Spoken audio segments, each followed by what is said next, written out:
Morning to all of you. Good morning, students.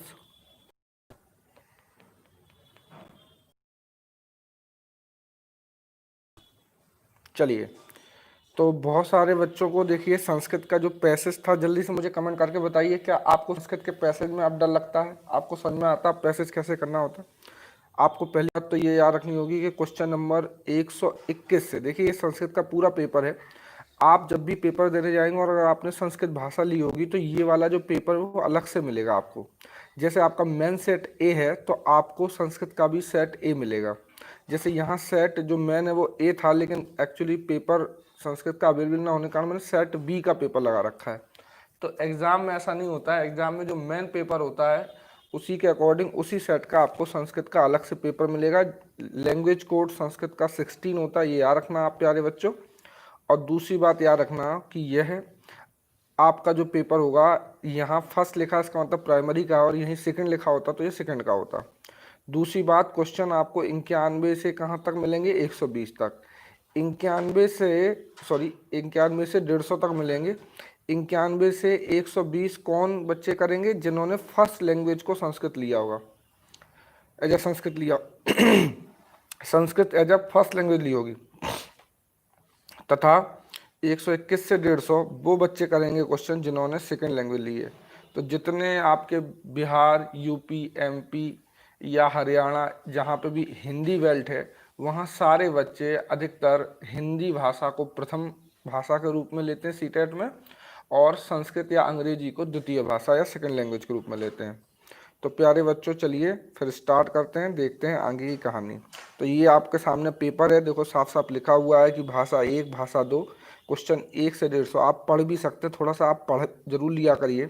ये paper already मैं आपको Telegram channel पे डाल चुका हूँ। तो यहाँ पे साफ साफ लिखा हुआ है कि भाषा 1 जिन्होंने ली है वो क्वेश्चन नंबर 91 से 120 करेंगे, और भाषा 2 जिन्होंने ली है वो 121 से 150 करेंगे। चलिए आगे चलते हैं, आगे देखते हैं क्या है क्वेश्चनों में। तो 91 से 120 वह बच्चे करेंगे जिनकी लैंग्वेज क्या है? फर्स्ट, जो मैं अभी बता रहा था, ये लिखा भी हुआ है। इसके बाद आते हैं आगे, आपका आगे पेपर आएगा क्वेश्चन नंबर 121 से। तो सबसे पहले 121 पे पहुंच जाए। ये वाली कहानी हमने ऑनलाइन ही साथ क्लियर करी थी, तो आई होप कि अब आपको सबको समझ में आई होगी ये वाली कहानी। तो मुझे जल्दी से बताओ, क्या पैसेज में सभी बच्चों को दिक्कत है? जल्दी से आप बताइए मुझे। पैसेज में तो कोई दिक्कत नहीं है किसी को भी? Welcome to Neha, Deepika, Palnidhi, Mona, Dheeran Verma, MP Singh, Pooja Pal, Sandeep Yadav, Priya Tiwari. आगे से बच्चे मैं थ्योरी के भी लेक्चर लेना चालू कर दूंगा, 1-2 दिन में नेट का प्रॉब्लम सॉल्व आउट हो जाए वैसे ही जल्दी से। मुझे आप थोड़ा सा कमेंट करके ये बताइए कि पैसेज में तो कोई इशू नहीं था, नहीं तो मैं पैसेज भी डिस्कस कर दूं। पैसेज तो समझ में आ ही गया, ये वाला तो आ ही गया होगा। जब अगला पेपर करेंगे तो फिर से पैसेज लेंगे। अगला वाला कर लें। शालिनी का कहना है एक बार और समझा दो। मैंने आपको ये बताया था कि भाई पैसेज आपने देखे होंगे, ये जो क्वेश्चन नंबर 121 से लेकर 100 आपका 25 तक होते हैं वो पैसेज के क्वेश्चन होते हैं, और ये बहुत आसान होते हैं। जैसे 11th-12th में आपने अंग्रेजी के पेपर किए होंगे, जैसे हिंदी मीडियम वाले अंग्रेजी का पेपर कैसे करते हैं, पैसेज के टाइम पर 5 क्वेश्चन आते थे। आपको याद है जब आपका 12th बोर्ड रहा होगा तो आप सब बच्चे क्या करते थे कि जो भी क्वेश्चन होता था उसके कुछ वर्ड को ढूंढ के उस पैसेज में ढूंढ लेते थे, और जहाँ वो वर्ड पैसेज में लिखे होते थे आपको अंग्रेजी तो पता ही नहीं होती थी, तो बस उस लाइन को एज इट इज छाप के उत्तर लिख देते थे, और आपने पाया होगा कि ये सब आपको अच्छे से समझ में आता था। ठीक है, सना मलिक बिन बताए लाइव नहीं। अगर आपने कल रात वाला लेक्चर देखा तो मैंने कहा था बच्चों को 9 बजे मैं आऊँगा सुबह। तो जल्दी से ज़्यादा टाइम ना ख़राब करते हुए स्टार्ट करते हैं। क्वेश्चन नंबर 121 से लेके 15 जोड़ोगे तो क्या हो जाएगा आपका? 36 तक पहुंच जाएंगे। तो क्वेश्चन नंबर 136 से सारी बात बने। तो चलिए फिर स्टार्ट करते हैं। ये देखिए 134 और इसके बाद आपका 135, यहाँ तक जो क्वेश्चन थे आपके वो थ्योरी के क्वेश्चन थे। ये थ्योरी सेक्शन है। थ्योरी के कितने आते थे क्वेश्चन? 15 क्वेश्चन आते हैं। अब हम आगे क्वेश्चन नंबर 136 से क्या देखेंगे प्यारे बच्चों? पेडागॉजी। अब देखिए, आप बच्चों को ऐसा लगता होगा कि सर संस्कृत तो हमें समझ में नहीं आती, तो हमें पेडागॉजी कैसे बनेगी? जानबूझ के मैंने कल इसीलिए रात में जो लेक्चर लिया था तो मैंने आपको पेडागॉजी के कम से कम 30 क्वेश्चन हिंदी के करवा दिए थे, सेकेंड लैंग्वेज वाली पेडागॉजी के भी और फर्स्ट लैंग्वेज वाली पेडागोजी के भी। तो चलिए फिर स्टार्ट करते हैं, जल्दी से मुझे बताइए। मोना यादव सर, कल रात में आप नहीं आए थे लाइव, मैं आया था लाइव। 10 बजे से मैंने क्लास ली थी, 10 से 11:30 के बीच, और शायद उसका वीडियो भी अभी पड़ा होगा, आप देख लेना। ठीक है शिवानी सेंगर, आपको पेडागोजी नहीं आती, तो देखते हैं आपको आती है कि नहीं आती है। तो स्टार्ट करते हैं फिर सेट बी, है ना। और क्वेश्चन नंबर स्टार्ट करते हैं 136 से। तो चलिए, अब देखो आप याद रखना कि चाहे पेडागोजी हो चाहे थ्योरी, कम से कम 4 से 5 क्वेश्चन ऐसे हों जो टफ होते हैं, कठिन से लगेंगे। लेकिन 5 क्वेश्चनों को अगर आप निकाल दो दिमाग से, तो फिर आपको 100% सारे क्वेश्चन के आंसर बनेंगे। तो मैं फिर से वही 5 क्वेश्चन, अगर 3 नंबर होंगे तो उनको बताऊंगा, 1 या 2 नंबर होंगे वो भी बताऊंगा। तो चलिए स्टार्ट करते हैं। क्वेश्चन नंबर 136, चलो पहले समझा दें। पठनस्य प्रारंभिक स्थितौ शिक्षका ध्यानम ददात। अब देखो आपको पढ़ना नहीं आता कोई बात नहीं, पठनस्य का मतलब तो समझ में आ गया पढ़ना, प्रारंभिक मतलब प्रारंभिक, स्थितौ मतलब स्थिति, शिक्षक ध्यान। तो बताइए क्या संस्कृत और हिंदी में कोई दिक्कत है यहाँ पे? तो इस तरीके से शिक्षक ध्यान देता है प्रारंभिक स्थिति में पढ़ाई के मामले में। तो बताइए आप ही, तो यहाँ क्या हो सकता है 136 का? तो यहाँ 136 का आपका पहला है कि प्रारंभिक स्थिति में किस पर ध्यान देना चाहिए? पठनस्य प्रवाही पर ध्यान देना चाहिए। या फिर आपका आगे लिखा हुआ है, देखो जरा क्या लिखा हुआ है, अक्षर ध्वनि समन्वय पे ध्यान देना चाहिए कि पठन की शुद्धता। अब आप ही बताओ, भले ही ये लिखा हुआ है तो इसमें सबसे गलत क्या है, जल्दी बताओ सबसे पहले, ताकि मुझे ये पता चले कि सब तक मेरी बात पहुंच रही है। जल्दी से बताओ इसमें सबसे गलत क्या है, जल्दी से आंसर बताओ। 136 का क्या हो नहीं सकता आंसर? पठन की शुद्धता, बहुत बढ़िया। कुछ बच्चे बता रहे हैं पठन की शुद्धता, ये भी लेकिन सबसे गलत इसमें कंठस्थी। देखो याद है ना आपको, हिंदी में भी कंठस्थ तो वर्ड याद है ना, कि इसमें जो भी गलत होगा तो यही होगा। तो इस तरीके से बहुत बढ़िया। देखो बच्चे, अब आप ही बताओ क्या संस्कृत आपको समझ में नहीं आती? आती है। सारे बच्चों का आंसर चौथा ही है। तो सबसे गलत चौथा, उसके बाद गलत कौन सा? तीसरा हो गया आपका। अब इस तीसरे के बाद मुझे बताओ, या तो पठनस्य प्रवाह है या फिर अक्षर ध्वनि समन्वय है। देखो याद रखना, अगर आप कक्षा 6 से 8 के बीच होते, कक्षा 6 से 8 के बीच, तो आपका आंसर पहला वाला होता, पठनस्य प्रवाहे।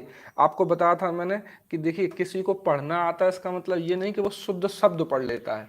किसी को पढ़ना आता है इसका मतलब होता है उस सेंटेंस को भाव के साथ पढ़ लेता है। जैसे कविता आपने सुनी होगी, वीर तुम बढ़े चलो धीर तुम बढ़े चलो। अब इसमें रोते ऊपर, वीर तुम बढ़े चलो धीर तुम बढ़े चलो, तो फिर आपको मजा आएगा। इसका मतलब जो पढ़ने वाला उस कविता का अर्थ समझ पा रहा है? नहीं। लेकिन अगर वही कविता में वीर भाव की कविता है तो मैं वीरता के साथ पढ़ूं, वीर तुम बढ़े चलो धीर तुम बढ़े चलो, सामने पहाड़ हो सिंह की दहाड़ हो, तो फिर इसका मतलब है ना कि आपको कविता भी समझ में आ रही है और आपको पढ़ना भी आता है। तो याद रखना, अगर बड़े बच्चे होते तो पठनस्य प्रवाही आंसर होता। लेकिन चूंकि यहाँ पे ऑलरेडी उसने एक वर्ड लिख दिया कि प्रारंभिक स्थिति, मतलब जब वो कक्षा में आता है तब की बात कह रहे हैं, तो वहां फिर क्या चाहिए? अक्षर ध्वनि समन्वय चाहिए। याद रखना, ये जो पठनस्य प्रवाह है ये भी सही है, लेकिन चूंकि यहाँ वर्ड लिखा हुआ प्रारंभिक स्थिति, आपको क्वेश्चन पहले समझना है, चाहे जितनी देर लग जाए। तो इस तरीके से आपका सही आंसर प्यारे बच्चों क्या हो जाएगा? अक्षर ध्वनि समन्वय, दूसरा वाला आंसर सही हो जाएगा।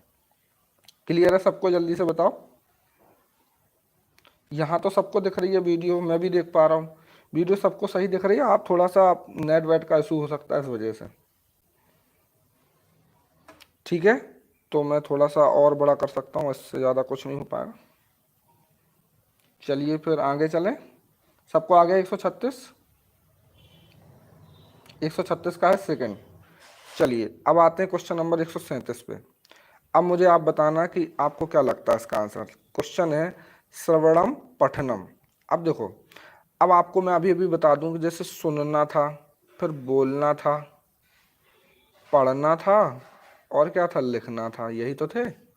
अब आप ही बताओ, सुनने, इनमें से कौन कौन में आप काम नहीं करोगे? मतलब जैसे जब सुन रहोगे या पढ़ रहोगे तो ये कैसे हैं? पैसिव आपकी स्किल है। पैसिव स्किल का मतलब होता है जिसमें आपको काम ना करना पड़े। निष्क्रिय स्किल है, मतलब सुनने से दिमाग तो चलता है लेकिन हाथ पैर नहीं चलते हैं। तो सुनना और पढ़ना आपका कैसे स्किल है? पैसिव स्किल है। और बोलोगे तो मुंह चलता है, हाथ पैर भी चलते हैं, लिखोगे तब भी हाथ पैर चलते हैं। इन्हें कहते हैं हम एक्टिव स्किल। क्या कहते हैं प्यारे बच्चों? Active skill. आप इसे थोड़ा सा ऐसे समझ लो, रटने की जरूरत नहीं है। जब हम बोलते हैं तब हमारा मुंह चलता है, हाथ पैर भी चलते हैं। हम लिखते हैं तब तो ऑब्वियस बात है कि हाथ पैर चलेंगे। तो जो बोलना और आपका लिखना है वो कैसे स्किल है? एक्टिव स्किल है।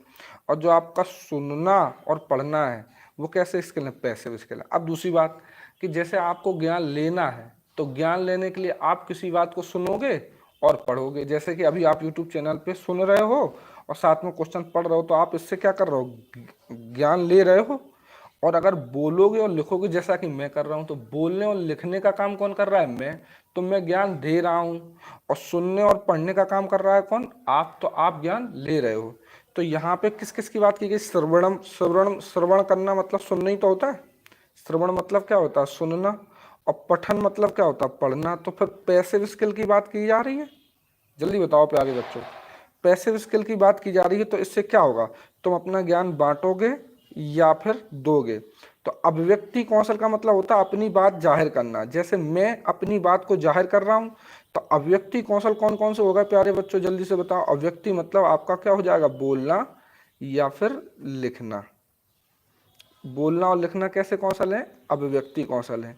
लेकिन हमें किसके बारे में बात बोली है? सुनना, श्रवण और पढ़ना।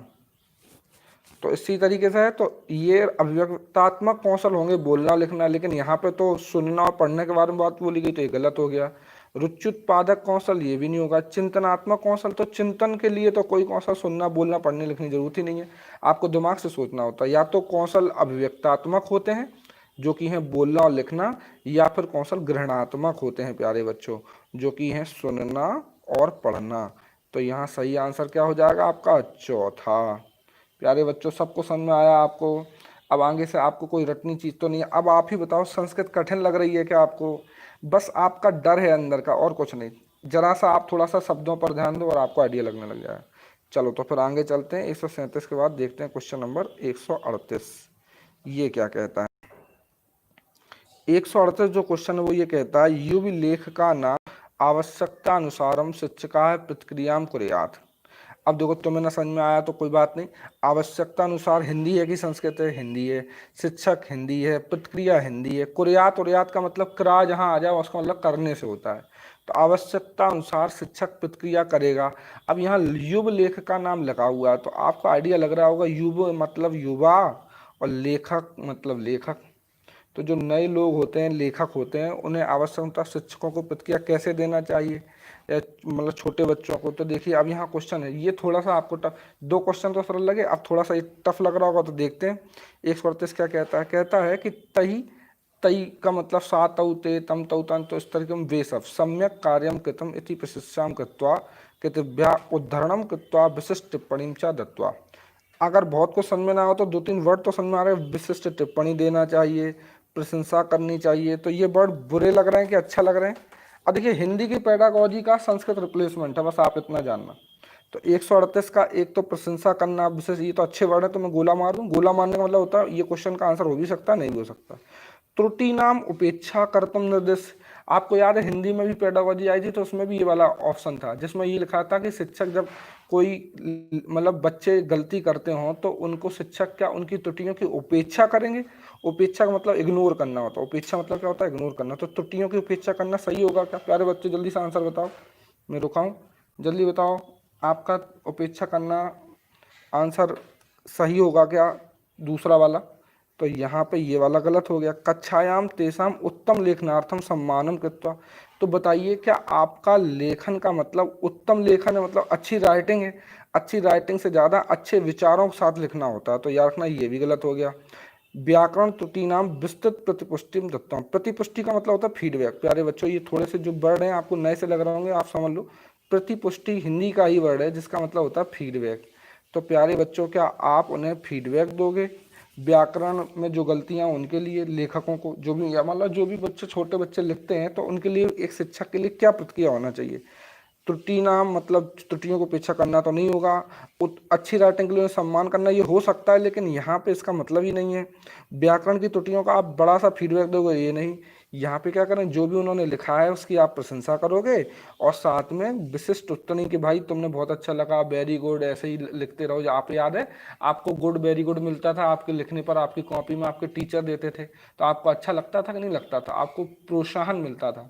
तो यही इसी वजह से 138 का आंसर क्या हो चुका, पहला पहला लग रहा है। तो इस तरीके से प्यारे बच्चों इसका सही आंसर क्या हो गया, पहला। और ज्यादा दिमाग ना लगे तो देखो आप ये भी देखो, बड़ा वाला ही क्या है आपका आंसर है। ठीक है, तो अब आगे बढ़ते हैं और आगे की चीजें देखते हैं प्यारे बच्चों। तो फिर से आगे बढ़ते हैं, क्वेश्चन नंबर 138 के बाद हम आते हैं 139 पर। अब ये 139 क्या कहता है, ये कहता है कि अधस्तनेषु किम भाषा ग्रहणाधिगम्यो मूलभूतम पार्थक्यम वर्तते। अगर अब 139 को आप देख पा रहे होगे तो अब समझ में तो आया नहीं कुछ भी। अधस्तनेतु का मतलब होता है नीचे लिखा हुआ, भाषा अधिग्रहण अधिगम्यो मतलब देखो भाषा संधि विच्छेद करोगे तो भाषा, अधिग्रहण अधिगम मतलब भाषा को सीखने, अधिगम माने सीखना होता है, अधिग्रहण मतलब भी क्या होता है, ग्रहण करना। तो भाषा को सीखते टाइम जो अधिग्रहण है उसके लिए मूलभूतम पार्थक्यम वर्तते। इनमें से कौन सी चीज ऐसी है जो आपको विशिष्ट लगती है 139 में। तो देखिए आप बताइए कि इसमें से मूलभूत चीज क्या है। जैसे आप देखोगे शुद्धता, तो ये वाला कभी आंसर होता है क्या, फिर से शुद्धता आ गया तो ये भी ज़्यादा सही आंसर नहीं होता आपका। अरे जल्दी बताओ आपको समझ में आ रहा है कि नहीं आ रहा है इस तरीके से।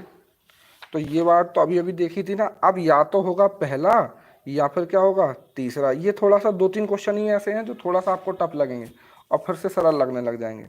अब अगर आप यहाँ देखोगे तो प्यारे बच्चों आपको लगेगा पेस एंड प्रोनाउंसिएशन। अब पेस का मतलब जानते हो, जैसे मैं बोल रहा हूँ और मैं खूब चिल्ला चिल्ला के बोलूँ तो इसे बोलेंगे पेस के साथ बोलना, और स्पीड में बोलूँ तो आप ही बताइए, अगर मैं अभी ऑनलाइन क्लास ले रहा हूँ जल्दी जल्दी बोलूँ चिल्ला के बोलूँ तो ज़्यादा अच्छे समझ में आएगा क्या, नहीं। आपको समझ में तभी आएगा जब मैं जो भी क्वेश्चन है उसके अकॉर्डिंग आपको समझाऊं और अपना जो बोलने का तरीका है उसे कभी तेज भी रख सकता हूँ और कभी स्लो भी रख सकता हूँ। ज़रूरत पड़ने पर स्लो भी हो जाता है, ज़रूरत पड़ने पर तेज। मतलब ये कि अगर मान लो मुझे लगता है कि कोई चीज़ जल्दी बोली जा सकती है तो मैं जल्दी भी बोल सकता हूँ, लेकिन जहाँ पे मुझे लगता है कि बहुत कठिन, जैसे ये हर एक क्वेश्चन है यहाँ पे पेडागॉजी और चूंकि संस्कृत, और देखिए एक एक क्वेश्चन को मैं एक एक दो दो मिनट दे रहा हूँ। तो यही है इस तरीके से प्यारे बच्चों आंसर। तो यहाँ बेग मतलब पेस और प्रोनाउंसिएशन के साथ बोलना ये बहुत अच्छी बात नहीं है। आपको यहाँ क्या करना पड़ेगा, भाषा या सामुख्यम एक्सपोजर टू लैंग्वेज, मतलब ये ज़्यादा अच्छी, मतलब ये कह रहा था इन सबसे अलग क्या है। तो देखिए एक भाषा में प्रभाव शुद्धता सही है, बेग उच्चारण भी सही हो सकता है, शुद्धता बेगा ये भी होते हैं, लेकिन आपको जब एक्सपोजर करना होगा तो ये बात ज़्यादा अच्छी नहीं बैठती है। तो प्यारे बच्चों ये क्वेश्चन जरूर बहुत सारे बच्चों तो पिछली बार गलत हुआ था, तो मैं से 2 नंबर दे सकता हूँ कि भाई इसमें आपको समझ में नहीं आएगा, क्योंकि देखो तीनों एक जैसे वर्ड हैं, बस यही वाला तो अलग है। तो पार्थक्यम का मतलब होता है अलग, अलग जो है इनमें से। तो इस तरीके से 139 का आपका क्या है, आपका प्यारे बच्चों पहला। ठीक है, आप पूछ रहे हैं 4 गलत कैसे हैं। देखो बेटा प्रवाह शुद्धता चा, तो फ्लुएंसी और एक्यूरेसी की छोटे बच्चों से उम्मीद नहीं की जा सकती, बड़े बच्चों से उम्मीद की जा सकती है। ये जो शुद्धता वर्ड है ये कक्षा 5 तक के बच्चों से उम्मीद ना करो। कक्षा 5 तक के बच्चों से ये उम्मीद करो कि ज़्यादा से ज़्यादा अपनी बात रख सकें, उन्हें अपनी भाषा को या अपनी बात रखने का संदर्भानुसार प्रयोग मालूम हो। ये वर्ड बहुत आता है एग्जाम में, आप पुराने पेपर देखो उसमें कई बार बोलेगा कि प्राइमरी के बच्चों का क्या मुख्य उद्देश्य है, उन्हें अपने संदर्भानुसार मतलब कंटेक्स्ट के अकॉर्डिंग। अब जैसे घर में है तो घर जैसी भाषा बोल ले, स्कूल है तो स्कूल जैसी भाषा बोलने लग जाए, मंदिर है तो मंदिर जैसी भाषा बोलने लग जाए। तो यही बच्चों का मुख्य उद्देश्य होता है। ठीक है प्यारे बच्चों, तो इस तरीके से ये अच्छा MP सिंह कह रहे हैं कि मेरा भी गलत हुआ था, तो कोई बात नहीं, अब आगे सही होना चाहिए। अब आते हैं 140 पर। मातृभाषायाः संसाधन रूपेण प्रयोग दृष्टया अधोलिखितेषु कः उक्ति न समीचीना।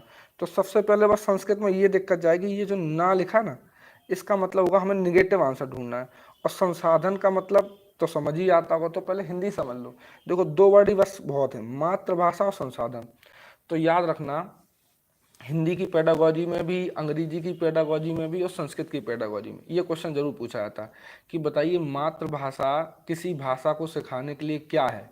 तो आप एक बात याद कर लो, मातृभाषा किसी भी भाषा को सिखाने के लिए संसाधन का काम करती है।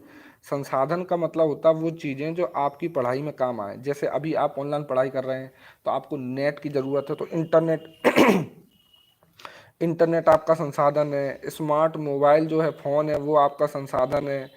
आपका मान लीजिए कि आपकी खुद की लगन, ये आपकी अंतर्म इच्छा है, तो ये संसाधन तो नहीं हो सकता। एक टीचर होना वो भी संसाधन है। तो इस तरीके से ये सब संसाधन कहलाता है। संसाधन की अंग्रेजी क्या होती है? रिसोर्सेस होती है। तो मातृभाषा याद रखना, किसी भी भाषा को सिखाने के लिए संसाधन का काम करेगी। भले ही आप अंग्रेजी भाषा सीखना चाहते हो, लेकिन अगर अंग्रेजी भाषा छोटे बच्चों की, उनकी ग्रामीण लैंग्वेज जैसे है, मान लो गांव में कोई रहता है, तो गांव की भाषा हम समझाएंगे तो जल्दी से उसको मजा आएगा और समझ में भी आएगी।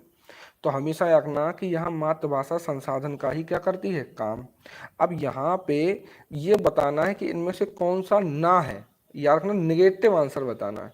तो देखिए, अब आपको लग रहा होगा इतने बड़े बड़े वाक्य हम तो पढ़ नहीं पाएंगे, तो कोई बात नहीं, आप बस एक दो शब्दों से परखना सीखो। जैसे देखो, अर्धबोध प्रक्रिया मातृभाषा गुणात्मक भूमिका। तो देखिए, अर्धबोध की प्रक्रिया में मातृभाषा गुणात्मक भूमिका निभाती, मतलब निर्वहन करती। तो ये तो पॉजिटिव वर्ड है, तो ये तो होता है। शिक्षण विधीनाम विस्तारार्थम मातृभाषा सहायम करता, मतलब करोति, मतलब कोई भी शिक्षक अपनी शिक्षक विधि अपनाएगा तो उसमें मातृभाषा मदद करती है, ये भी सही लग रहा है। द्वितीय भाषा उपेक्षाम कर्तुम मातृभाषा सहायम करतोति, मतलब जब भी कोई द्वितीय भाषा, जैसे आपके लिए सबके लिए अंग्रेजी या संस्कृत द्वितीय भाषा है, तो उसकी उपेक्षा करके मातृभाषा सहायता करेगी। उस उपेक्षा करने में मतलब इग्नोर करने में, सेकंड लैंग्वेज को इग्नोर करने में मातृभाषा सहायता करती है। मतलब ये कि आप अंग्रेजी न सीखो, आप अपनी मातृभाषा ही पे टिके रहो, तो ऐसा तो नहीं है, सहायता करती है। तो ये वाला वर्ड जरूर अजीब सा लग रहा है। ऐसा वाला नाम अधिगमे चिंतने संपीड़म च सहायम करोती। भाई अंग्रेजी है, आपने फ्रूट बोला, बच्चों नहीं समझ में आएगा। आपने कहा फल, खीरा, ककड़ी, तो बड़ी जल्दी समझ में आएंगे। फिर बाद में आप बोलो कि ये जो खीरा ककड़ी है इसे ककम्बर कहते हैं। तो इस तरीके से ये भी पॉजिटिव वर्ड है। जो गलत वर्ड है वो है ये वाला, क्योंकि इसमें उपेक्षा वर्ड लिखा हुआ, निगेटिव आंसर ढूंढना था। तो फिर आंसर इसका क्या हो जाएगा प्यारे बच्चों? 140 का तीसरा। बहुत सारे बच्चे आंसर पिक भी करने लग गए हैं। तो देखो बच्चों, बस इतना ही आपसे कहना था कि देखिए, बहुत ज़्यादा देर नहीं लगती और आपको सारी चीज़ें क्या आने लग गई हैं? समझ में आने लग गई हैं। चलिए, तो 140 के बाद आते हैं अब हम कहाँ पे? 141 पे। अब मुझे बताओ, देखिए एक दो क्वेश्चन कठिन है, अब फिर से सरल आने लग जाएंगे। बस 3 4 क्वेश्चन पेडागोजी के थोड़ा सा आपको टफ लगते हैं, हर कोई क्वेश्चन टफ नहीं होता है। जल्दी से बताओ। प्राथमिक स्तर बालस्य भाषा विकासार्थम सर्वतो महत्वपूर्ण अस्ति। अब देखो, सबसे ज्यादा क्या होगा? तो मुझे नहीं लगता कि इस बच्चे का ये हिंदी का ही क्वेश्चन, एक तरीके से सबको मालूम नहीं, ये जो समृद्ध वर्ड होता है ये सबसे अच्छा वर्ड होता है। जल्दी बताओ 141 का। अब कोई पढ़ने की जरूरत है? सबसे गलत कौन है? व्याकरण। इसके बाद बालस या भाषा या पाठ्य पुस्तक, ये हैं तो सही, लेकिन सबसे अच्छा कौन है? ये तो गलत है, लेकिन ये वाले तो सही है। लेकिन सबसे सही कौन सा? ये वाला। आंसर क्या हो गया पहला? जहाँ समृद्ध वर्ड आ जाए तो समझ में आ जाएगा। प्यारे बच्चों, बताओ आपको अच्छा लग रहा है कि नहीं लग रहा है? 2 3 क्वेश्चन देखिए, आप एकदम से ऐसा नहीं होता कि जैसे जीवन में कभी फूल और कभी कांटे। 136 और 37 क्वेश्चन पढ़े तो सरल लगे, 38 39 40 पढ़े थोड़ा सा टफ लगे, 41 फिर से सरल आ गया। तो हमें कोई 2 क्वेश्चन देख कर ये आइडिया नहीं लगा लेना है कि हमें आंसर नहीं आएंगे, हमसे बनेगा नहीं। हमेशा किसी भी पेपर में 3 से 4 क्वेश्चन ऐसे होते हैं कि वो कठिन ही होते हैं। नहीं तो आप बताओ, आज तक किसी के 150 में 150 आए हैं क्या? इतने सालों से मैं ही पढ़ा रहा हूँ, मैं इतनी बार पेपर देता हूँ, लेकिन 10 15 क्वेश्चन ऐसे होते हैं जो डाउट में रहते ही रहते हैं। क्योंकि वो, भाई नहीं तो फिर पेपर बनाने का मतलब क्या रहा कि हर एक क्वेश्चन बनने लग जाए? फिर आप पेपर बनाने वाले को चिरकुट कहने लग जाओगे। ठीक है, चलिए 142 पे आते हैं। पोर्टफोलियो बताइए भैया, थोड़ा सा नाम ही तो बदल दिया। अब देखो, संस्कृत में ये एक फायदा है, अगर अंग्रेजी लेते तो फिर पोर्टफोलियो लिखा होता, यहाँ पत्राधानम भी लिखा और अंग्रेजी में पोर्टफोलियो, यह एक बहुत बड़ा फायदा है। हिंदी में भी पोर्टाफोलियो लिखा रखा था, और मैंने आपसे कहा था कि ये पोर्टफोलियो सबसे बढ़िया चीज़ होती है। अब मैंने आपको ये भी समझाया था कि पोर्टफोलियो का मतलब आपके कक्षा 5 में मान लो पहली बार जुलाई से लेके मान लीजिए मार्च तक सेशन चलता है। तो कक्षा 5 में अगर सपोज करिए, मान लिया अप्रैल से ही सेशन चलता है, लेकिन मेन सेशन जुलाई से चलता है। तो जुलाई से लेके जो भी मार्च तक आपने किया, खेलकूद में भाग लिया, पीटी में भाग लिया, प्रार्थना में भाग लिया, तो उसके जो फोटोग्राफ्स हैं, आपके अचीवमेंट्स हैं, रिकॉर्ड्स हैं, सबका शामिल करना ही क्या कहलाता है? पोर्टफोलियो। तो ये जो पोर्टफोलियो किसका उदाहरण है? शिक्षक के आकलन का उदाहरण है। शिक्षक के आकलन का उदाहरण आप ही बताइए प्यारे बच्चों। शिक्षक के आकलन का उदाहरण नहीं है, ये छात्र के आकलन का उदाहरण है। राज्य बोर्ड का आकलन है? नहीं, वो तो मार्कशीट एनसीडोटल रिकॉर्ड्स आजकल कहलाने लग गया।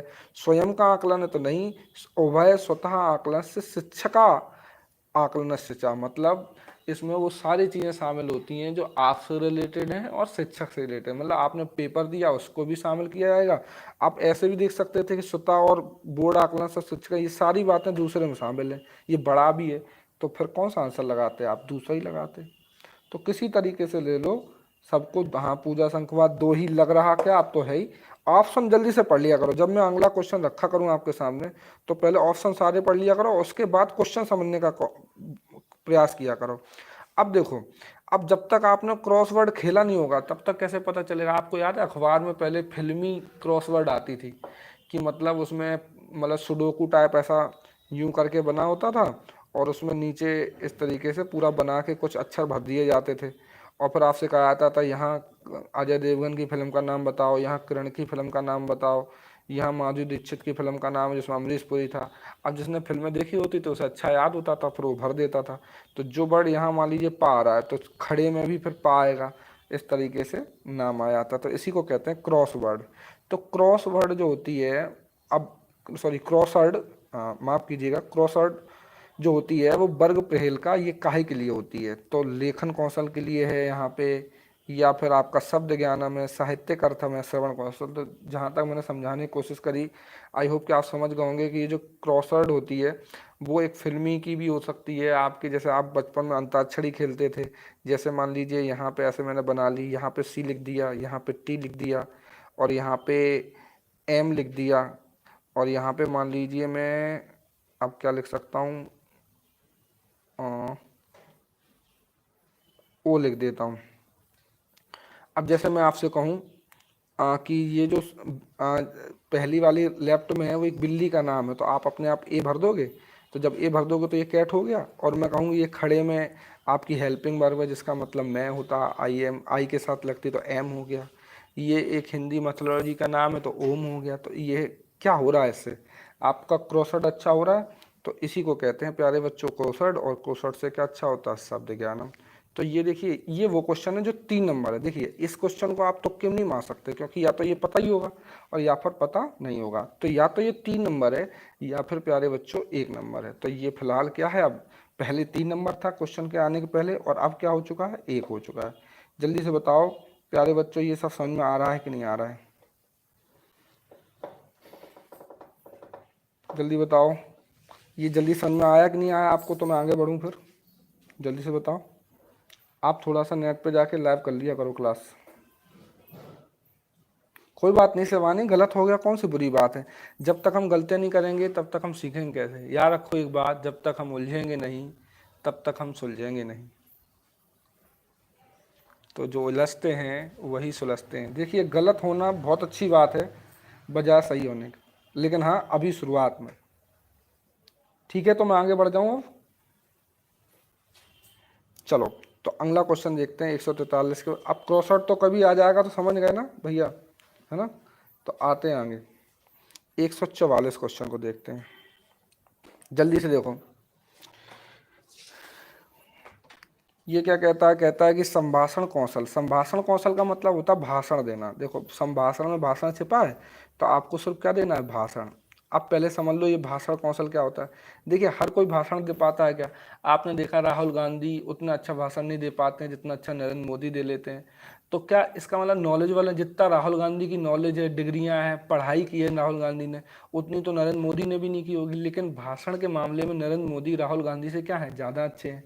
तो इससे क्या पता लग रहा है कि ये भाषण जो है वो भी एक कला है। जैसे मान लीजिए पेंटिंग है, इसके लिए शिक्षा से ज़्यादा एक कला है, बोलना कला है, सिंगिंग एक कला है, डांस एक कला है। तो ऐसे ही भाषण भी एक क्या है? कला है। इसे सिखाया नहीं जा सकता, ये नेचुरल होती है। वैसे इम्प्रूवमेंट किया जा सकता है, कुछ थोड़ा बहुत बता के इम्प्रूवमेंट किया जा सकता है, लेकिन नहीं तो बताइए राहुल गांधी के पास कौन से पैसे की कमी है? वो तो किसी भी दुनिया के इंस्टीट्यूट में जाके इस भाषण कला सीख लेता, लेकिन ये इनबिल्ट होती है। तो इसी को कहते हैं भाषण, हर किसी के पास नहीं होती। तो ये पहली बात समझ में आ गया। भाषण कौशल का मतलब क्या हो गया कि भैया भाषण देना मतलब एक कौशल है। अब आते हैं इसका आकलन करते समय कौन सी चीज़ आवश्यक नहीं है। देखो ना वर्ड पे जरूर ध्यान रखना, या अंडर, इसका मतलब हमें क्या ढूंढना है? नेगेटिव आंसर ढूंढना है। तो जब भाषण तुम दे रहे होगे तो तुम ही बताओ यार, शब्दकोश का उपयोग करोगे क्या? आप ही बता दो भैया। शब्दकोश का तो उपयोग नहीं करोगे ना। शब्दानाम, उच्चारण, ये सब समझ में आ रहा है, ये भी समझ में आ रहा है, ये भी समझ में आ रहा है। डिक्शनरी लेके तो नहीं बैठोगे ना कि अब वहां भाषण दे रहे हो और बगल में डिक्शनरी लिए हो। तो इस तरीके से प्यारे बच्चों यहाँ ना पूछा है, बहुत सारे बच्चे 144 का पहला बता रहे हैं, इसका सही आंसर तो दूसरा होगा, क्योंकि नेगेटिव आंसर पूछा है। इनमें नेगेटिव क्या है, शब्दकोश से उपयोग, डिक्शनरी थोड़ी ना यूज करोगे आप भाषण लेते टाइम। अब देखिए ये क्वेश्चन कितना सरल था, बहुत सारे बच्चे इसका आंसर पहला बताने लग गए, क्योंकि हो सकता है उन्होंने ना वाले वर्ड पे ध्यान ना दिया हो, इस ना पे ध्यान ना दिया हो। दूसरी चीज तो गलत हो गया आपका सरोज, तो आपको पता चल रहा है क्यों। अच्छा ईमानदारी से बताओ कितने बच्चों ने इस ना पर ध्यान नहीं दिया और इसी वजह से उनका गलत हुआ है, जल्दी बताओ, मेरा करके कमेंट करो ताकि मुझे समझ में आए। कितने बच्चों ने ना पे ध्यान नहीं दिया था इसलिए गलत हो गया। बहुत बढ़िया, सोनी बघेल लिख रही है मैंने ना नहीं देखा इसलिए गलत हो गया।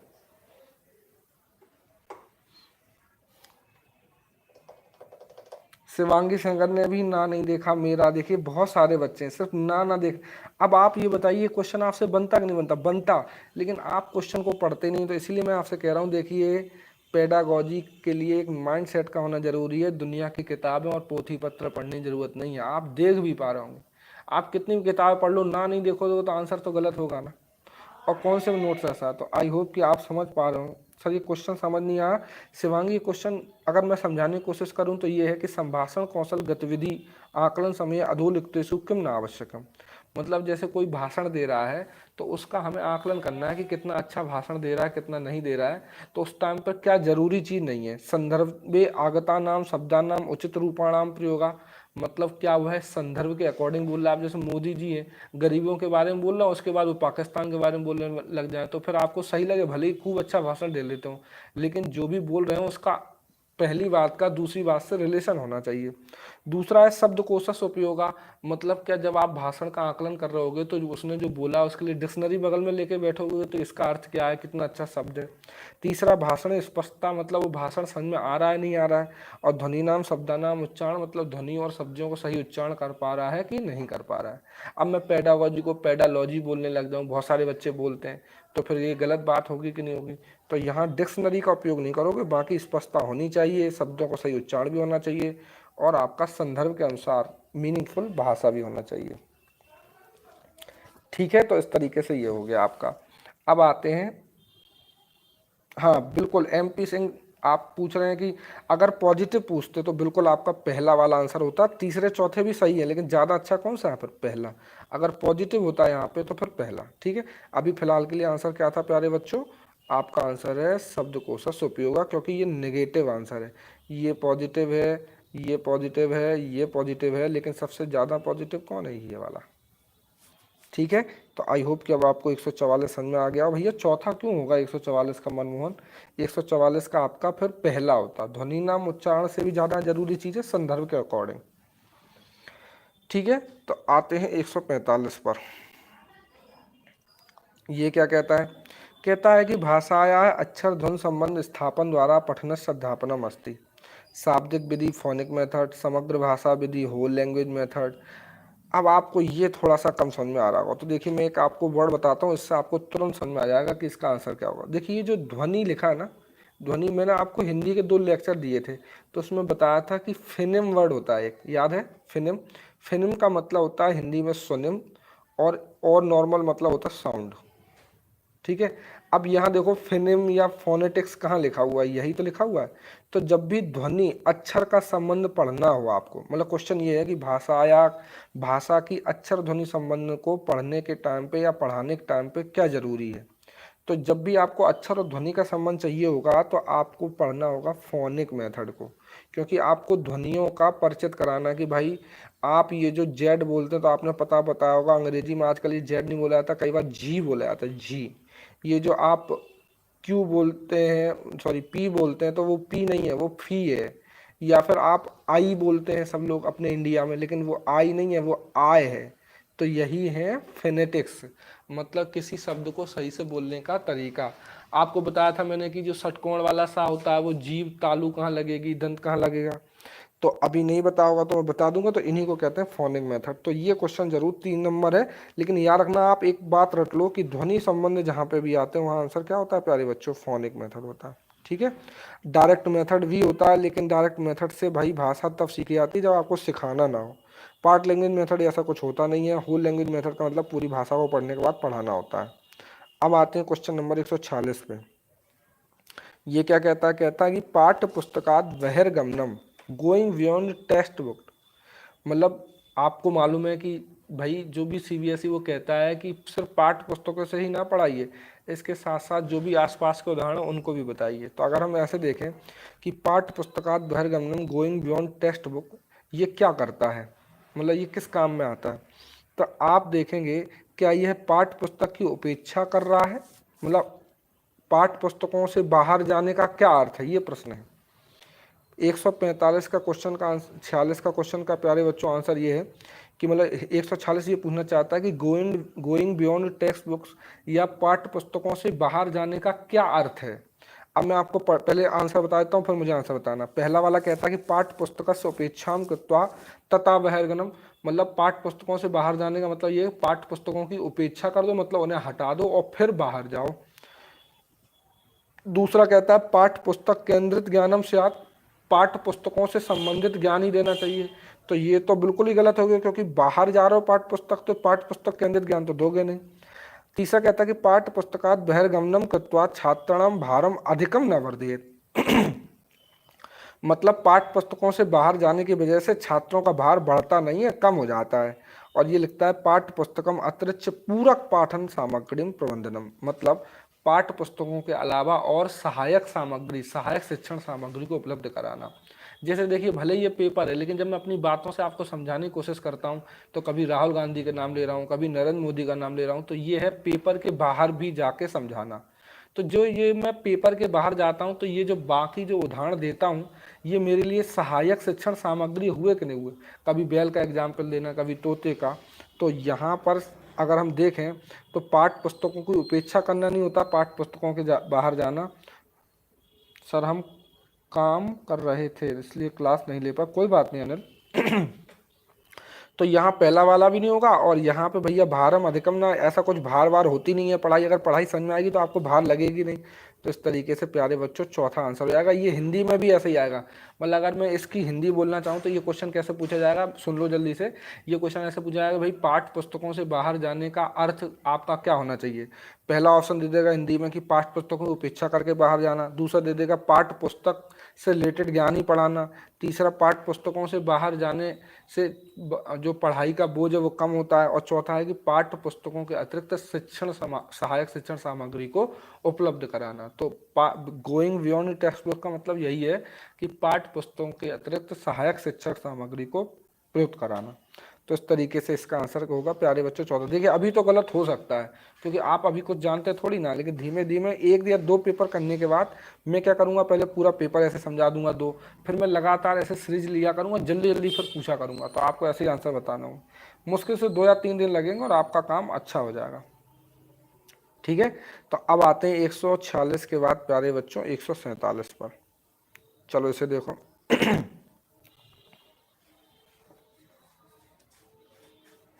147। अब पहले क्वेश्चन पढ़ लेना। देखो सबसे अच्छा तो इसमें सृजनात्मकता वर्ड लग ही रहा है। लेकिन ये तब सही होगा जब ना लिखा हो। तो अब देखो शिक्षक तृतीय कक्षा विद्यार्थना एकम आवर्कम, अब आवर्कम ना समझ में आता तो उसने लिख दिया एनवेलप, मतलब एक तीसरी कक्षा के बच्चे से एक शिक्षक लिफाफा बनाने का निर्माण करने का निर्देश देती है। विद्यार्थी निर्देशों का पालन करते हैं।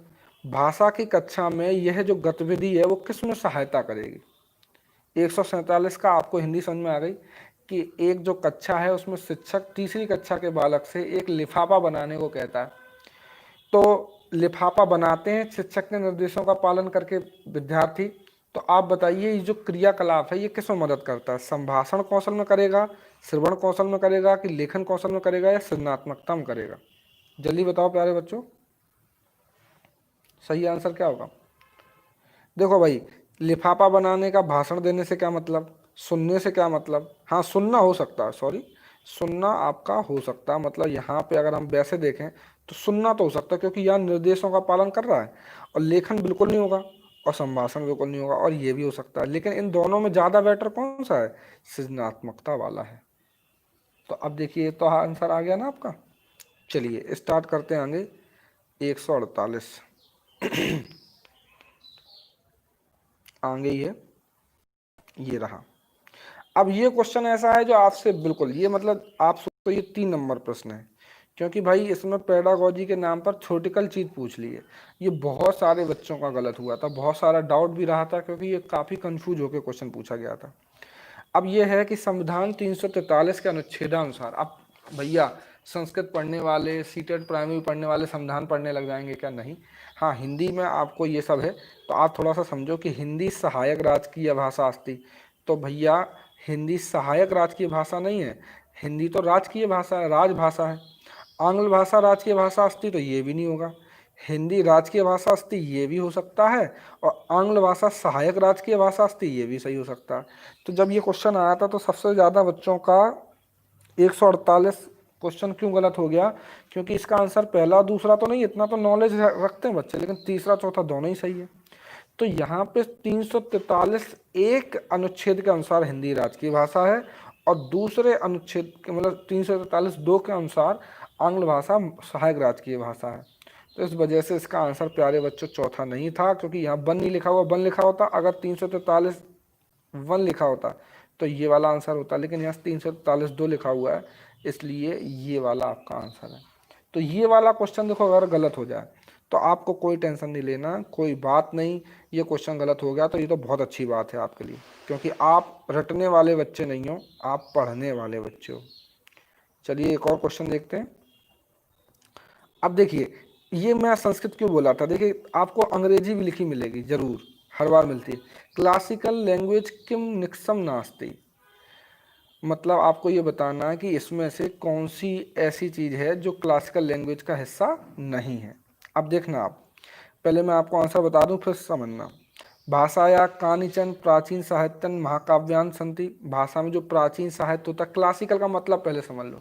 जैसे आपने देखा होगा क्लासिकल सॉन्ग, रैप सॉन्ग, या फिर आपके मॉडर्न सॉन्ग, या फिर आपके लिरिकल सॉन्ग, तो आपने देखा होगा जो आपके शास्त्रीय गायन वाला होता है, जो शास्त्रीय पुराना चला है, वो क्लासिकल का मतलब होता है कि पुराना ट्रेंड होता है। क्लासिकल ड्रेस जो राजा महाराजाओं के ज़माने से चली आ रही है, तो क्लासिकल वर्ड का मतलब होता है जो पुराने ज़माने से चीज़ चली आ रही है।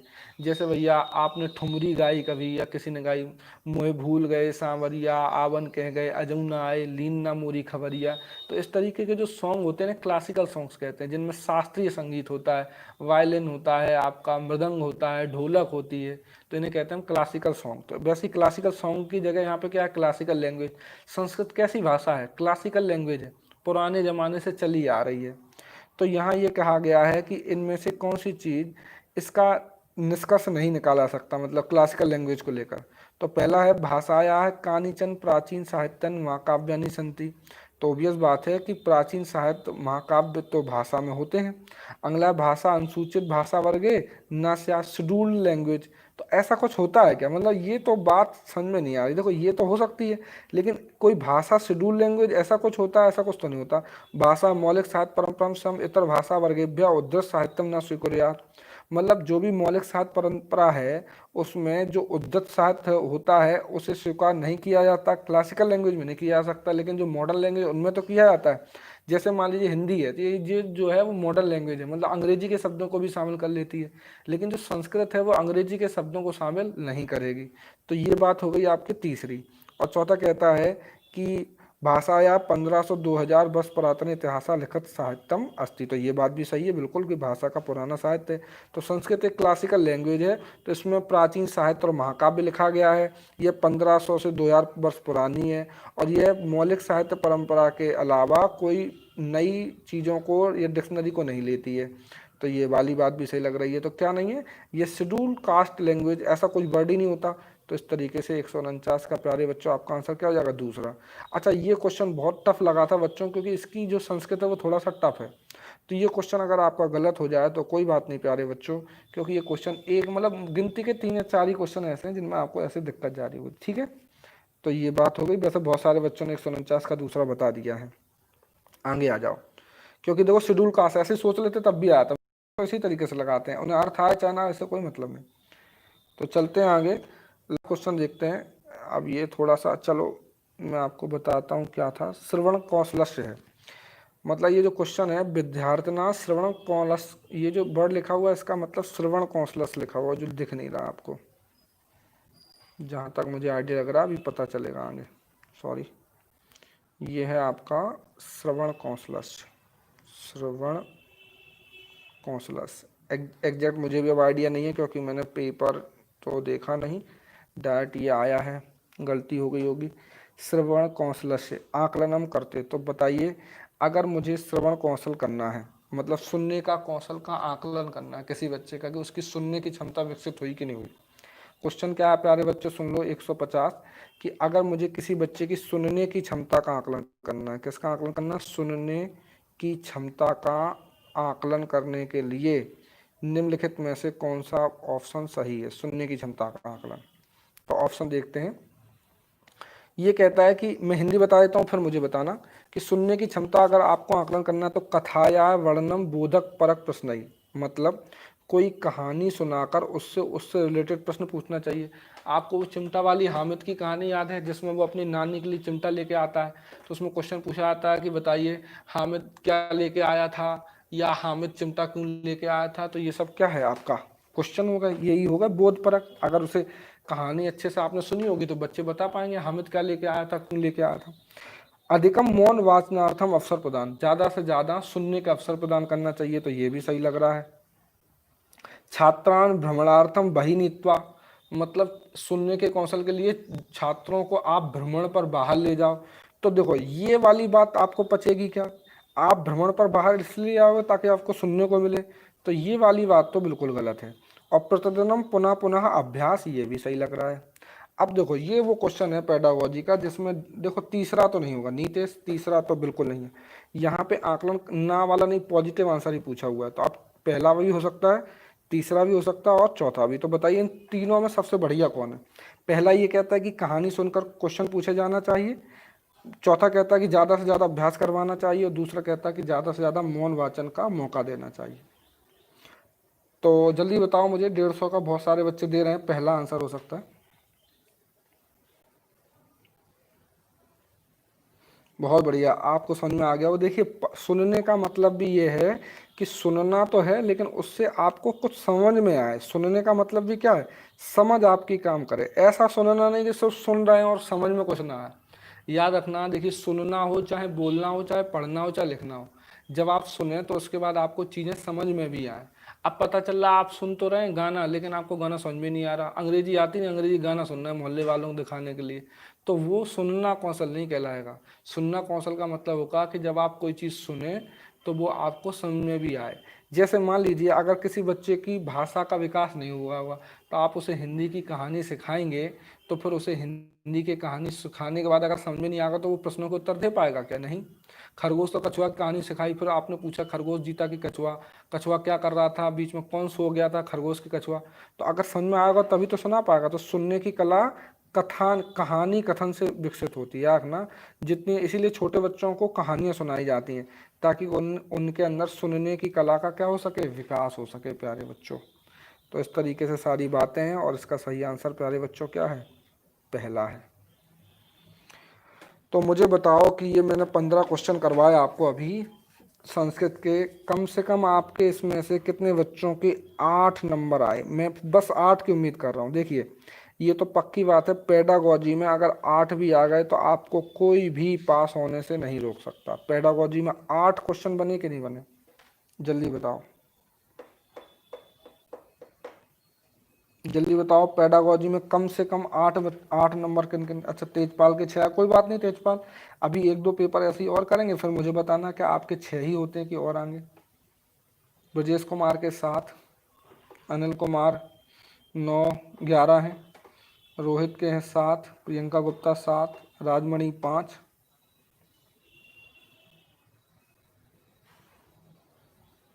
शिवांगी सेंगर के 3 गलत हुए, प्रभाकर तिवारी 9, पुष्पन सिंह 10। तो देखो मुझे जो आइडिया लग रहा है इसका मतलब ये है कि आप इसके करीब हो। देखिए सिर्फ पेडागोजी में 8 नंबर लाने हैं प्यारे बच्चों, और थ्योरी में कम से कम आपके 12 नंबर तो आएंगे ही आएंगे। 2-3 पेपर और करोगे 12 नंबर जरूर आएंगे, और 12 और 8 कितना होता है, 20। अगर आपके यहाँ 5 नंबर भी आते तो कोई बहुत बड़ी बात नहीं थी। तो देखो 20 होगा, मान लीजिए 12 ना आ पाए, 10 आ पाए, तो 10 और 8 कितने होते हैं, 18। पासिंग मार्क्स संस्कृत का 18 है। ठीक है। और सीटेट में ऐसा जरूरी नहीं है कि सीटेट में 18 आएंगे तभी पास माने जाओ संस्कृत में, आपके संस्कृत में 15 भी आए तब भी पास माने जाओ, लेकिन आप ये मान के चलो कि आपको हर विषय में कितने नंबर लाने हैं प्यारे बच्चों, 18 लाने हैं। तो इस तरीके से देखो, बिल्कुल अंदर से डर निकालो। वैसे भी चाहे अंग्रेजी होती चाहे संस्कृत, जो सेकंड लैंग्वेज होती है उसमें बच्चों के कम नंबर आते हैं। तो मैंने संस्कृत आपको अगर कहा है लेने को तो इसलिए क्योंकि कम से कम थ्योरी में 10 से नंबर तो आने ही है, मैक्सिमम 12 तो आते ही आते, इवन 15 में 15 भी आते हैं। लेकिन मैं मान के चलता हूँ बिल्कुल एवरेज बच्चे की बात, तो 10 नंबर इधर हो गए। और अभी पहला पेपर है, जब आपके 6 नंबर आ रहे हैं तो कुछ 2-3 पेपर लगाने के बाद 8 तो आ ही जाएंगे। तो 10 और 8 कितना हो जाएगा प्यारे बच्चों, 18। और आपको बिलीव नहीं होगा, ये तो मैं मिनिमम बात कर रहा हूँ, किसी भी बच्चे के संस्कृत में 25 से नीचे नंबर नहीं आते। इवन 28, 29 और इस बार तो 30 आउट ऑफ 30 भी नंबर आए बच्चों के। और सिर्फ इसलिए क्योंकि बस वो ओल्ड पेपर लगा था। आपको कोई बताइए कितनी व्याकरण की जरूरत पड़ी, कोई नहीं। तो इस तरीके से आप दिमाग में रख लो प्यारे बच्चों, ये पूरा पैटर्न है। कम से कम थ्योरी में 10 आना चाहिए और कम से कम आपके पेडागोजी में 8 आना चाहिए, है ना। इसके ऊपर आ जाएंगे तो और अच्छी बात, और नहीं भी आएंगे तो कोई बहुत बुरी बात नहीं है। ठीक है, तो प्यारे बच्चों आज इतना ही रखते हैं। फिर अभी देखो, या तो मैं 12-1-2 बजे के आसपास एक और लेक्चर लूँगा, है ना। कोशिश करेंगे 12-1-2 बजे का, मतलब मैं टाइम बना देता हूँ, 2 बजे के आसपास लेक्चर लूँगा आपका। ठीक है, अब आज इतना ही रखते हैं ताकि ज़्यादा बड़ा वीडियो भी नहीं होगा, और ये आपके 15 क्वेश्चन ख़त्म हो गए। ठीक है, तो मैं अब मिलूँगा आपसे 2 बजे। मैं लिख देता हूँ, नेक्स्ट क्लास 2 बजे दोपहर। क्या पढ़ाऊँगा, आप इसी पेपर की अंग्रेजी पढ़ लेना और इंग्लिश। देखो, चाहे भले ही आपने अंग्रेजी ना ली हो, लेकिन इंग्लिश की मैं क्या समझाऊंगा, थ्योरी तो जल्दी समझ में आएगी, पेडागॉजी समझाऊंगा प्यारे बच्चों। ठीक है, इंग्लिश पेडागॉजी। और आप ये देखना, चाहे आप हिंदी पढ़ो, चाहे संस्कृत पढ़ो, चाहे पेडागॉजी पढ़ो, आपको ये सब बिल्कुल सेम है, बस वर्ड समझ में नहीं आएंगे। पोर्टफोलियो अंग्रेजी में तो पोर्टफोलियो लिखा आएगा, यहाँ पत्राधानम हो गया जाके, यहाँ श्रवण पठन और आपका इस तरीके से लेखन, और आपका वाचन हो गया, बोलना वाचन कहलाता